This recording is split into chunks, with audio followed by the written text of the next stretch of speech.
जय महाराष्ट्र मित्रांनो, मी मराठी 45 या चॅनलवरती आपल्या सर्वांचे स्वागत आहे. आजच्या व्हिडिओमध्ये मुख्यमंत्री लाडकी बहीण योजनेसंबंधी एक सर्वात महत्त्वाची गोष्ट म्हणजे ई-के-वाय-सी. तर ई-के-वाय-सी करणं आता शासनाकडून सुद्धा आता ते कंपल्सरी करण्यात आलेलं आहे. जर यापुढे लाभ घ्यायचा असेल, तर पात्र महिला लाभार्थ्यांना ई-के-वाय-सी करणे गरजेचं आहे. त्याच्यासाठी कालावधी सुद्धा शासनाकडून आज निर्गमित करण्यात आलेला आहे, ठरवून देण्यात आलेलं आहे. आणि कशाप्रकारे कुठून तुम्हाला ई-के-वाय-सी करायचं आहे, हे सुद्धा या व्हिडिओमध्ये मी सर्व माहिती सांगणार आहे मित्रांनो. तर तुम्ही बघू शकता 18 सप्टेंबर 2025 म्हणजेच आजचा जी-आर आहे. मुख्यमंत्री माझी लाडकी बहीण योजना या योजनेअंतर्गत पात्र लाभार्थी महिलांची पडताळणी आणि प्रमाणीकरण करण्यासाठी ई-के-वाय-सी माध्यमातून आधार ऑथेंटिकेशन करण्यास मान्यता देण्याबाबत असा हा जी-आरचं शीर्षक आहे. तर याच्यामध्ये तुम्ही बघू शकता मित्रांनो, शासन परिपत्रक काय आहे.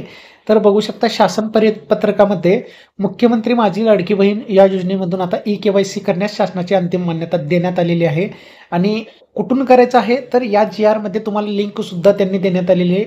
लाडकी बहीण .महाराष्ट्र.gov.in या वेबसाईटवरती जाऊन तुम्हाला ई-के-वाय-सी करायची आहे. तर त्यासाठी प्रोसेस सुद्धा तुम्हाला सांगणार आहे, कशाप्रकारे तुम्हाला ई-के-वाय-सी करायचे आहे. या जी-आरमध्ये खाली त्यांनी ते पेज सुद्धा दिलेलं आहे शासनाकडून. आणि याचं कालावधी असणार आहे ई-के-वाय-सी करण्यासाठी परिपत्रक निघाल्याच्या दिनांकापासून 2 महिन्याच्या आत ही ई-के-वाय-सी करणं बंधनकारक आहे. म्हणजे 18 सप्टेंबर 2025 रोजी हा जी-आर काढण्यात आलेला आहे. तेव्हापासून पुढे 2 महिने असं याचं कालावधी असणार आहे ई-के-वाय-सी करण्यासाठी पात्र महिलांना. आणि त्याचसोबत तुम्ही बघू शकता 3 नंबरचा मुद्दा कालावधी संबंधितच आहे. आणि योजनेअंतर्गत दरवर्षी तुम्हाला आता जून महिन्यापासून 2 महिन्याच्या आत तुम्हाला ई-के-वाय-सी करावं लागणार आहे प्रत्येक आर्थिक वर्षात जून महिन्यापासून. आणि त्यासोबत सर्वात महत्त्वाचं म्हणजे शेवटचं पेज बघू शकता तुम्हाला कशाप्रकारे इथं ई-के-वाय-सी करायची आहे. तर त्यांनी एक पेज सुद्धा जी-आरमध्ये अपलोड केलेलं आहे. बघू शकता सर्वात प्रथम तुम्हाला मुख्यमंत्री लाडकी बहीण योजनेच्या वेबसाईटला जायचं आहे.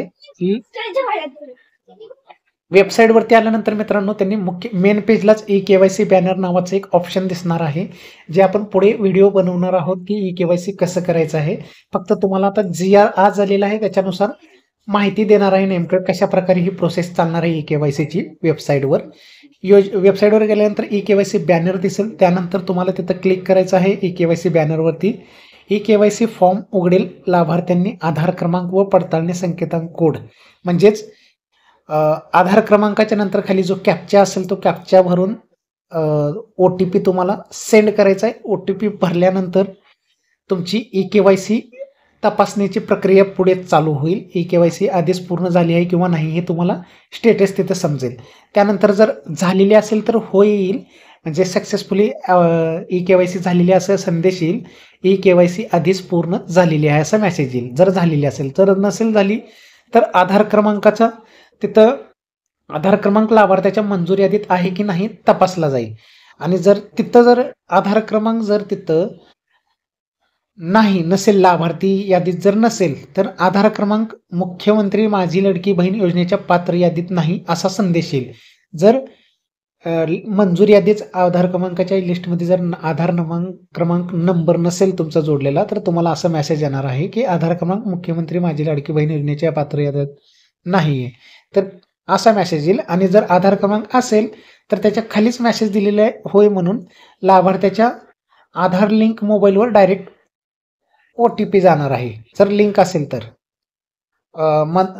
त्या जे त्यांनी आधार क्रमांक लाभार्थ्यांच्या मंजुरी यादीत नाव टाकलेले आहेत त्याच्यामध्ये जर नाव असेल तर तुम्हाला डायरेक्टली मोबाईलला OTP येणार आहे. आणि अशा प्रकारे जर OTP आल्यानंतर तुम्हाला काय करायचं आहे बघा. नंतर ई-के-वाय-सी पृष्ठावर पती किंवा वडील यांचा आधार क्रमांक नमूद करून पडताळणी संकेतांक म्हणजेच कॅप्चा भरून त्याचप्रमाणे OTP सेंड करायचा आहे. OTP सेंड केल्यानंतर पती किंवा वडील यांच्या आधार लिंक मोबाईलवर OTP जाणार आहे. म्हणजे आता ई-के-वाय-सी तुमची टाकून झाल्यानंतर आता वडिलांची किंवा पतींच्या नावाने असेल तर त्यांचा सुद्धा आधार नंबर इथं टाकून घ्यायचा आहे.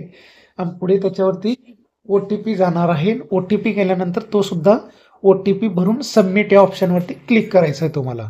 यानंतर लाभार्थ्याने जात प्रवर्ग निवडायचा आहे. खालील बाबीप्रमाणे कराव्या लागणार आहेत. डिक्लेरेशन द्यावं लागणार आहे तुम्हाला, म्हणजे ब्ल्यू टिक किंवा होय किंवा नाही यामध्ये ऑप्शन असतील तिथं, ते सुद्धा तुम्हाला करायचे आहेत वाचून व्यवस्थित.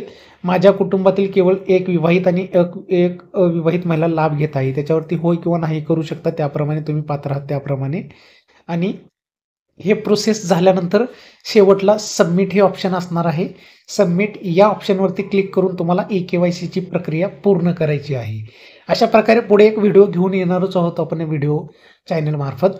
तर तिथं तुम्हाला KYC कशी करायची अगदी डेमो त्याचं दाखवलं जाणार आहे. आता फक्त GR मध्ये जो प्रोसेस सांगितलेली आहे ते तुम्हाला सांगितलेली आहे. अशा प्रकारे तुम्हाला KYC करायची आहे घर बसल्या.